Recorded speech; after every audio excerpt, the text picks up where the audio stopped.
Hey everyone, welcome back to my channel. আমার চ্যানেলে সবাইকে স্বাগত।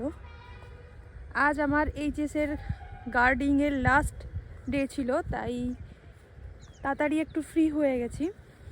তো এখানে যে দেখতে পাচ্ছ সর্ষে ক্ষেত, এখানে থাকি, ওই রুমটার পেছনে এই সর্ষে ক্ষেত। তো ভিডিও বানাতে হবে, এটা যখন মনে পড়লো তখন ভাবলাম যে এর থেকে ভালো লোকেশন হতে পারে না। তো কালকে আমি একটা ভিডিও পোস্ট করেছিলাম অনেক দিন পরে, তো সেটাতে খুব প্রচুর কমেন্ট এসছে। তো ওই কমেন্টগুলোর রিপ্লাই আমি আমার নিজের মতন করে দেওয়ার চেষ্টা করেছি। তো নেগেটিভও কমেন্ট এসছে, পজিটিভও কমেন্ট এসছে। অনেকে ওই ডোমিসাইলের ব্যাপারটা নিয়ে অনেক চিন্তিত, তো চিন্তা হওয়াটাই তো স্বাভাবিক।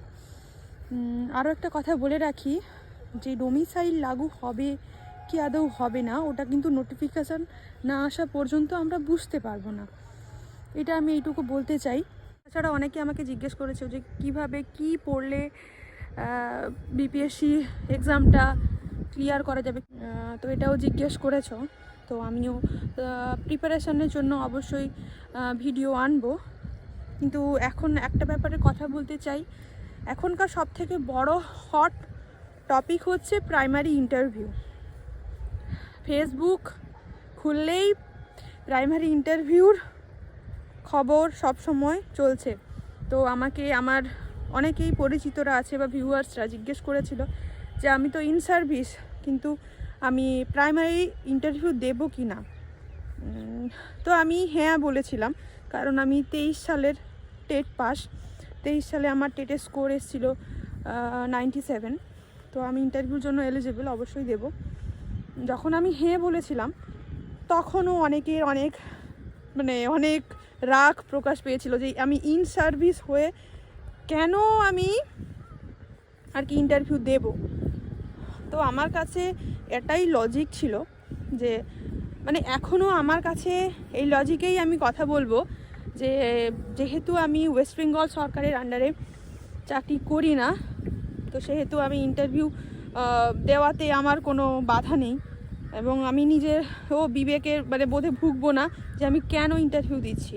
অনেকজন আমার বন্ধু বান্ধবীরা বলেছিল যে তোর জন্য তো একটা ছেলে মেয়ের সিট বেঁচে যাবে, তুই অলরেডি চাকরি করছিস। কিন্তু দেখো, নিজের রাজ্য নিজের রাজ্যই হয়, এবং আমার মনে হয় আমি নিজের রাজ্যে গেলে আরও বেশি এখানে যতটুকু কাজ করছি আরও ওখানে গিয়ে নিজের 100% দিয়ে কাজ করতে পারবো, যেটা আমার মনে হয়।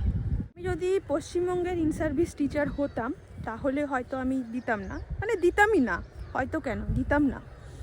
কিন্তু যেহেতু আমি বাইরের রাজ্যে চাকরি পাওয়ার যে সময়টা চাকরির দরকার ছিল পশ্চিমবঙ্গে, কিন্তু সেই সময় কোনো রিক্রুটমেন্ট হচ্ছিল না।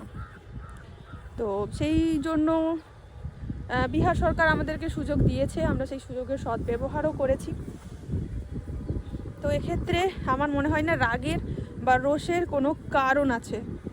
অবশ্যই যদি আমাকে ইন্টারভিউ বোর্ডে প্রশ্ন জিজ্ঞেস করে যে আমি কি করি, আমি কিন্তু সত্যিটাই বলবো।